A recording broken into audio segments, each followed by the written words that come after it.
Oh, you know, need to get one of this over. No, that's gonna happen. Hey everyone, how you doing? Thanks for meeting some of y'all. Let's see, who did I miss and who didn't I miss? No, I missed all y'all, I really did.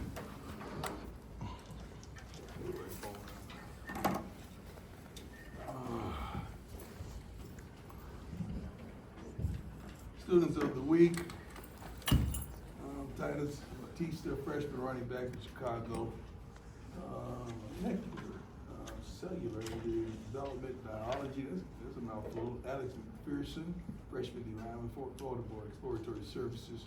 Spring game will be televised. ESPN2 will broadcast spring game on the 19th. We got to sell this thing out and pack this thing because the way the trend is going, you never know if this is going to be the last spring game. I don't believe in that. I don't really want to condone that. I would like to play the spring. Actually, I'd like to play against another team in the spring. That's what I'm trying to do right now, to have it competitive. Playing against your own guys kind of get monotonous, and you really can't tell the level of your guys because, you know, it's the same old. Everybody kind of know each other towards the end. I would like to style it like the pros. I would like to practice against someone for a few days, then you have the spring game. And I think the public will be satisfied with that tremendously. I think it's a tremendous idea. Yeah, I've told those personnel who should understand that's a tremendous idea. Big 12 Pro Day in CU NFL Showcase. Pro Day is in Dallas, Tuesday to Friday. I'm actually trying to attend that Pro Day to support a multitude of our players that's going to participate. Some won't, they may attend, but some won't because they're going to save it for our Pro Day because we should have all 32 teams in attendance because we got that many players that can play the game. That's April the 4th in the indoor. Nike Coaches Clinic, about the top 50 high school coaches, top 50 high school coaches from around the country here today and tomorrow for a 2-day clinic. They've been phenomenal. They started off with us in the meetings. They've had access to our practices, to our meetings, everything, and I love it because a lot of these guys feature guys that we're recruiting right now, so it's good to form a relationship. A lot of these guys I knew from coaching high school football, coaching the plethora of Under Armour All-American games that I've coached. So there's a lot of friends out there. New staff hires and moves. You understand Marshall Falk is here. Gunnar White is the head offensive line coach. Andre Garrard, who's awesome, played here. George Hageman moved to assistant O-line coach. George Hilo moved to DN coach. Pecco, D-line coach. Pollock moved to special teams coordinator. Brandon Hammond moved OC. Swayze, head strength and conditioning guys. Gordon Ham, new assistant coach for strength and conditioning. We have a couple more huge moves. We'll probably make this week, maybe one next week that you're gonna really appreciate the understanding of how wonderful the staff is. I always tell you that Rod and that staff, they comfort me. These guys that we're bringing in, along with these guys I just announced, gives me tremendous comfort. Recruiting by the numbers, 31 total players, 14 from high school, 17 from the portal. 13 was 4 and 5-star recruits in the class. CU record 3 as highest totals now the last 3 years. Juju is the 4th 5-star signed in the last 3 years, doubling that total from the previous 25 years. So we are doing pretty good with high school guys, contrary to what people may think or say, but we don't care. 9 of the 14 are 4 5-star recruits, 4 from Florida, 3 from Texas, 2 each from Georgia and Tennessee, plus Alabama. I love the South, you know that. Alaska. I didn't know we had somebody from Alaska. Colorado as well as Michigan. Webb Walker finishing his final phase of chemotherapy treatment in Boston. And then he'll meet with his doctors about the next step. I'm very excited about that. We love him, we appreciate him, and we're praying for him and his family immensely. I truly did miss you all. A lot of things have transpired, but I feel like we will have a better team. I really do. I think I know we had a few phenomenal players that you're gonna see get drafted. But as a team, I feel like we're better on both lines. I feel like we're better in the backfield, especially with the addition of Marshall Falk. I just feel like offensively and defensively, the linebackers, what I'm seeing from the secondary, the depth, and I'm appreciating so many aspects of the coaching staff and what they're bringing, and the young men that are understanding what they desire. So, you know, when you hire a guy, you want that room to emulate and imitate who he is, and that's what they're doing right now. And I'm proud that, you know, Sapp is settled. Now he's good. I mean, you bring a big dog in there like that, he got the outside guys as well as the inside. Petco's doing his thing. Gerard is doing his thing with Big George and Gunner. It's a beautiful thing. The receivers, they're fighting, they're feisty. I just can't wait to see what comes to pass on the field. A couple quarterbacks are fighting for who's going to be who. We don't know. No one's getting a nod right now. We're testing both of them to see how they react to what Pat is throwing at them, and they're doing a phenomenal job in leadership. You got to understand the offensive line, and some of the guys that are still here is used to a certain type of leader, and these guys, we want them, standard is the standard. We're not going to shy away from the standard at receiver, at quarterback, or wherever have it. The standard is the standard. Let's go. Nikki, go ahead. Hey, Coach.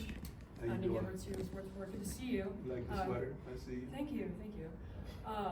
You mentioned the quarterback competition. When you and Coach Sherman are watching them on the field, what qualities are you looking for in Leadership. your starting quarterback? Leadership, being able to see the field, being able to rally those guys around. Because you got to understand, you got to have a bona fide leader. Why are you asking that? I'm glad you asked.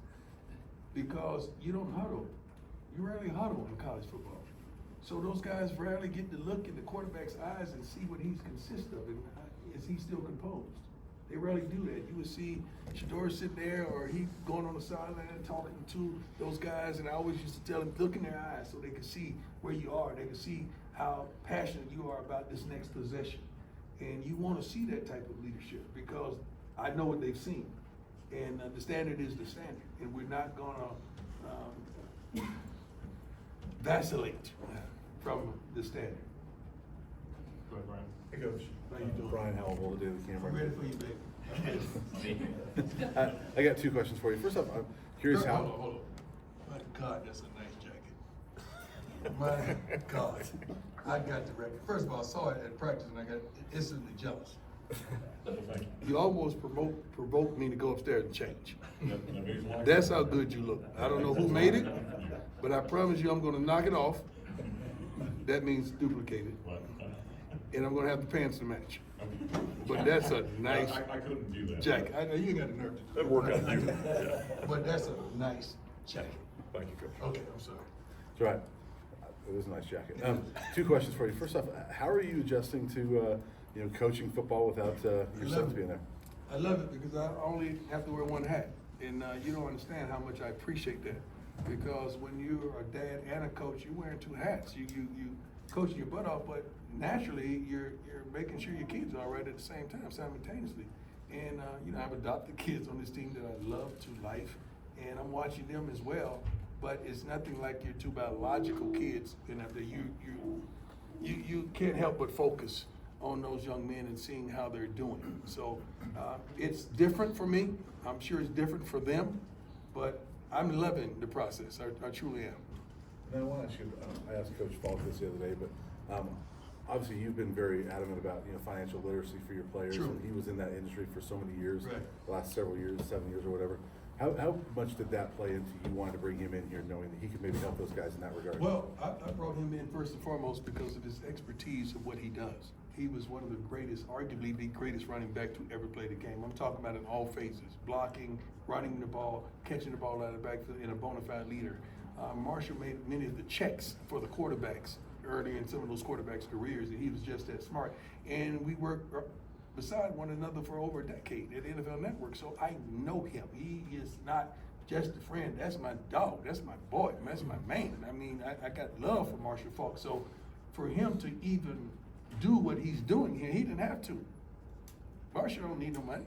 He's straight. So for him to want to come and help these young men and help us do what we're doing, and these guys to elevate to the next level, that's tremendous. I'm proud, I'm happy, I'm thankful, I'm elated. Every time I see him, I go up and hug him, man, because it's, looking around the room and you see Marshall Falk, and then you listen in on some of the talks and some of the wisdom that he's giving these young men is unbelievable. They get in the cornerback, defensive line, they get in everywhere now. It is crazy with Pat, the quarterbacks, and I'm telling you, we got a couple surprises that you're gonna say, darn it, you might use profanity, but I say darn it. You may use profanity, but it's gonna be some good guys. Jack, go ahead. Coach Jack Carlo. Jack Carlo, my man, let's have it on Jack, yeah. I miss you, man. I miss you too. There Yeah, you go. that was Sports Illustrated too.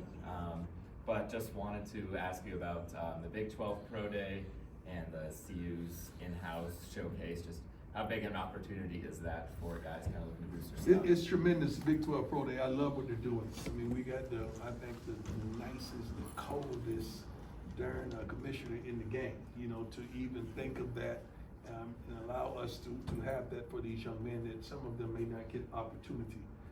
You just know some of the guys because they were high profile guys, but we got several guys, Herm Smith and several guys that's gonna be there that just want an opportunity to put on in front of some of the scouts that's gonna be there. So that pro day is phenomenal.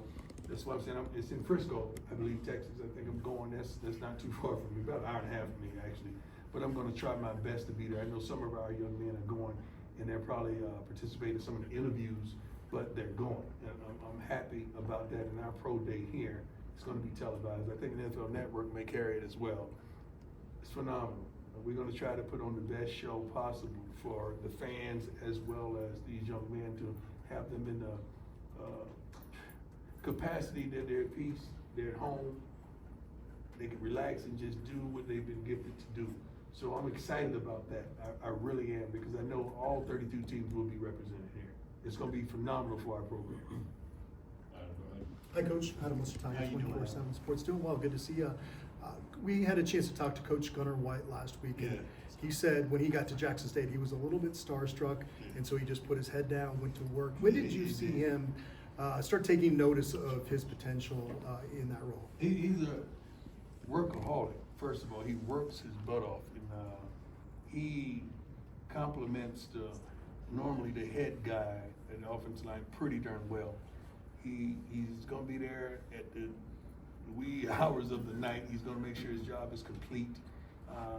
Usually when I get up to the offensive line, their paperwork is on my desk first, because we grade the young men after every practice. And he's been doing it for years. He has it at first. This is who he is. Tremendous father. Two beautiful young ladies that he's raising, and I see his wife and the kids all the time. And I love him. He got the biggest calves you ever want to see. The biggest calves you ever want to see. And he's a black belt. I don't know if he said that because he was in a black environment, but he said he was a black belt. I don't know if he said that to scare us, but he said he was a black belt when when he's in Jackson. And he graduated from Jackson State, so that was phenomenal. But you talking about a man that's passionate about what he does and deserves the opportunity. When you win, you elevate from within. When you lose, you go out and find something outside the house. You remember that, guys. When you're on your job, wherever you are, if you're successful, you elevate from within, because you guys will soar and go somewhere else, prayerfully to a bigger check, a bigger payday, if that's what you choose to do. And that's normally the process. But I love Gunnar. He's a good man. He's a good person, and he deserves everything he has coming. Scott, go ahead.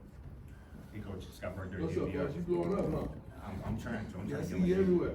I appreciate that. Yeah. That means a lot. I wanted to ask you about just kind of how much of a priority it was for you in this program this offseason to retain Coach Robert Livingston as defensive Oh, coordinator. shoot, that would have to be the number one. That had to be the number one purpose that we had. As well as Pat, don't sleep on Pat, is doing a tremendous job here. But Rob was on everybody's list to try to secure his services.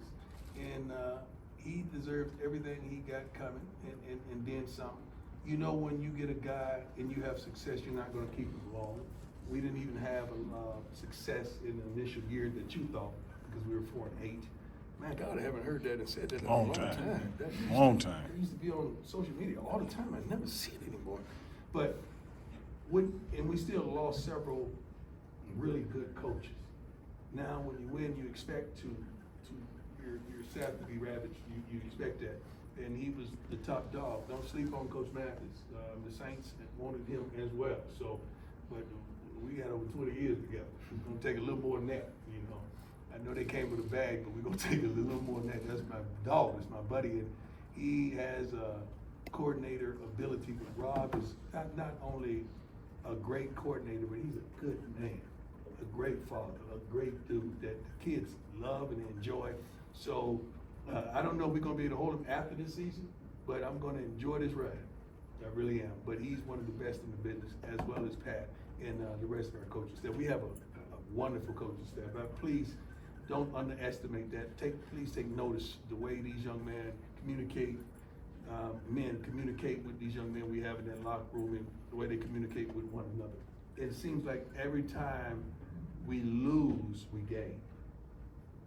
Every time we lose someone, we gain someone, and which is kind of a more, I'm not gonna say a better fit, but a more pleasant fit. If I'm analyzing that correctly, trying to be kind. Thank you over there, Pat. Go ahead, Pat. Hey, Coach, How you doing, sir? I'm doing great, thank you, Mike the Hat. Awesome. Thank you. Hey, two-parter here. You brought in obviously a lot of gold jackets to help with this team. Any hints on who might be coming in next? No, I don't hint. I just do it. They just commented out. They hear. There wasn't no hint with Marshall, was it? Did out. Some of y'all try to break the story. I ain't gonna call it no names. But I yeah. called him. Huh? I called him. Yeah, thank you. Thank you. And you knew all along. Thank you for being who you are and valuing our relationship. Yes, sir.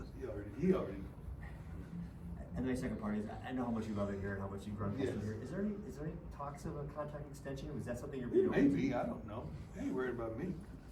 Let's get everybody else straight first, then I'm good. Matt. Yeah. Hey, Coach. Nice to get Matt Smith independent. Hope you had a time to decompress a little bit after the season. Use a little more time. Yeah, hope we all. All right, so one of the things I didn't get a chance to ask you at the end of last season were what your off-season priorities were gonna be. We talked about it after the Utah game, your first year, Right. running the ball 1A, Right. stopping the run 1B. What would you say it Same was thing. this offseason? Well, I think we addressed it differently. Usually we address it with personnel. We address it with personnel as well as coaching. So when you say, I wanna run the ball better, you gotta address it with personnel, but sometimes you gotta address it with coaching, and I think we did both, which is phenomenal. I love that, and stopping the run. I think we did it with personnel, and I think we did that with coaching. So I learned from year one. You can't just do it with personnel. You gotta do it with coaching as well, and they must be united with one another, and you got to know what you need. Not just grabbing somebody from the portal. You got to check them out thoroughly, make sure it's a fit, just not athletically, but do he fit with the culture and what we're doing here at CU. And I'm happy and I'm elated what we have in house. We still gonna go fishing for a few more, and we gonna come up. We already know that. That's probably why everybody's moving to stop spring games. I don't know why. You're not gonna stop nobody from leaving your program by not having a spring game. If you wanna save money, just say that. But you're not gonna stop. The kids already gone. Like they already reached out and contacted somebody else. And they already gone. Like that's not gonna stop. I'm not gonna have the it's like I'm not taking your little lady to the prom. Whoever gonna get her, they're gonna get her. All right. As soon as you go to college, they're gonna get her. So it is what it is, man. It's not gonna stop it. I'm just thinking of a way to improve it. That's why I want to play against somebody. Couple more, Arnie, go ahead. Arnie Stickerton, Associated Press. Good to see you again, Coach. Good to see you, sir. So when Patrick Surtain II got drafted, I asked his father what had been more nerve-wracking for him, his own draft day experience or watching his kid. And he said by far it was watching his kid. So I'm just curious with you as Shiloh Shador, kind of heading to this big month. If you could kind of compare to when the Falcons got you fifth in '89, is there any difference in I don't know if it's nerve-wracking or No, it's not nerve-wracking. First of all, it's a blessing. They received a lot more ignorance than I did. I received some, but we didn't have the social media channels and all the different things that's privy today, so you could get abreast of all that. Not at all. I mean, you gotta understand, I was a two-sport guy at the time, so you could imagine what it would have been like with all the hate and the naysayers. I was a little different. It was a team I wanted to go to, that I made it possible for me to go to that team and that team only, because I had the leverage of playing baseball, and I'm thankful that the Atlanta Falcons chose me. That's where I wanted to go. My kids don't have the luxury of saying where they want to go. We would never do such a thing.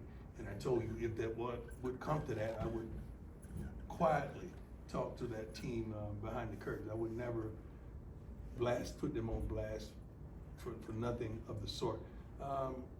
Shiloh's working his butt off. I can't wait to see him run the 40 and do his drills because he's been working with Swayze on all of that. I can't wait to see how sharp he is. Shador is a workaholic. You guys know that. He is who he is, and sometimes people forget what he's accomplished here at CU and how accurate and how good he is, because you got to take a shot at somebody. And you might as well take a shot as a Sanders. We built for this. We've been through this from birth, from youth ball, from his first Pee Wee ball. You don't think when we put up in the car that we put up with, and the gear that we put up with, and the team that we put up with, we want to attack and criticize from here on? They've been through this. They got this. So I love it because it's giving them that understanding and that chip on their shoulder. Not that they need it, but I like it. I really like it, and I can't wait. We've already won. We came from a private school, and we came from an HBCU. We won. He's getting drafted. He's gonna go in the first round. Shiloh's gonna do his thing. All he needs is opportunity. We've won, man. We've already won. So we're thankful, and we're just trying to pave the way for others. So we can't lose at this point. We're so darn blessed. We're not stressed. Do you see how I look right now? Do I look stressed? Let me take these glasses off so you can zoom in. Do I look stressed? No, I look blessed. Okay? So, you know, I don't know what to expect from my kids. They daddy's sons, man. Please. We're used to adversity, we're used to ignorance and adolescence, we're used to that. So if anybody could handle it, I think they can. And I'm a proud father, not for the stuff that you know about. I'm proud for the stuff that you don't know about that they've got through. I am. Okay, two more and then we gotta get back. Go ahead, Ryan. Ron Scholes from Rock Report. Speaking of Shador, I gotta answer, this is my son. Hey son, that was really him. That was right on time. That was the spirit, wasn't it? Let me see if he has something to say to y'all.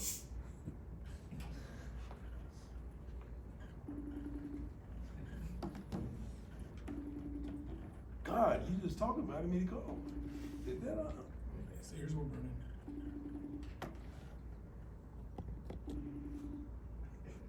Now he's gonna act like he didn't just call him. Anyway. Go ahead, Ryan. Week into spring practice, which one of the newcomers have really caught your eye? Quite a few of them. I can't start off with the names. Quite a few of them. Our D tackles, not that both of them are newcomers, they're phenomenal. They've been balling. They've been stopping that run, man. Linebackers are flying around, getting to the ball. Old faithful Ben. Ben is balling. I told Ben as of right now you're starting. I don't know if it's gonna change. Right now, and they're doing good. Receivers are doing well. Quarterbacks are fighting. They're fighting. We should have a much improved line, not just because of the personnel, but because of the coaching as well. And three guys, you know, doing one job is true cohesiveness. But it's so many. I tell you what, this is what. I don't think we would have a kickoff return because they won't get opportunity. The ball may go in the band. You have no idea how much I hate every team we play kicks the ball out of the end zone and we kicking a returnable ball. I don't like that. I just watched this guy kick the other day, man. It was ridiculous, man. It was field goals. He was kicking field goals from kicking off. It was crazy. And new mate, I call him new mate, not punter. New mate is booming them just like old mate was. I mean, they're doing a phenomenal job. Their special team should be truly special this season. And I want that because I would love to put 10 walk-ons out there and let them go do their thing on the kickoff team. All right, last one, Tyler, go ahead. Hey, Coach Tyler. What's Kingman. going on, Tyler? I'm doing good, thank you. Wanted to ask about Jordan. Obviously, Seton. Obviously, it seems like he's taking a big leadership role going into a sophomore season. Just how impressed have you been with him, not just on the field but off the field? He's one of my favorites. I love him to life. He spent a lot of time with Shador, And he's picking up a lot of traits. He's in a darn Maybach, by the way, car better than mine. Looking good in it too. But he's a big old kid, man. And he comes to work every day. He just did Indy today. He didn't practice because his back is hurting a little bit, but he was involved in the practice without practicing, and I love that. Like encouraging the guys, telling them what they did and what they need to do. So he's such a good young man, and not just the talent, but the character. And that's what we're looking for here at CU. Smart, tough, fast, disciplined young man with character. And he epitomizes that. I'm gonna tell you one other kid that I really like before I go. Isaiah Harge. I love this young man, with so many others, but he stands out because, I don't know, the last home game we had 3 guys that played both ways, and he was one of them. Brown was the other one, and of course Travis. But he is coming into his own at playing the slot receiver. He is, we've taken him off defense so he can focus on that slot. And this kid, he's gonna do some incredible things this season. He's doing really well.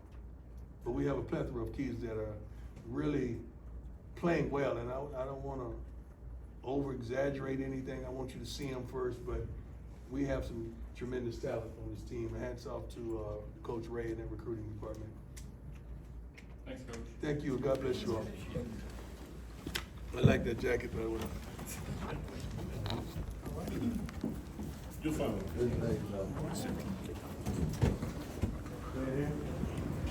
I didn't call me lucky that time. You definitely called me lucky. Next time you ain't gonna get me.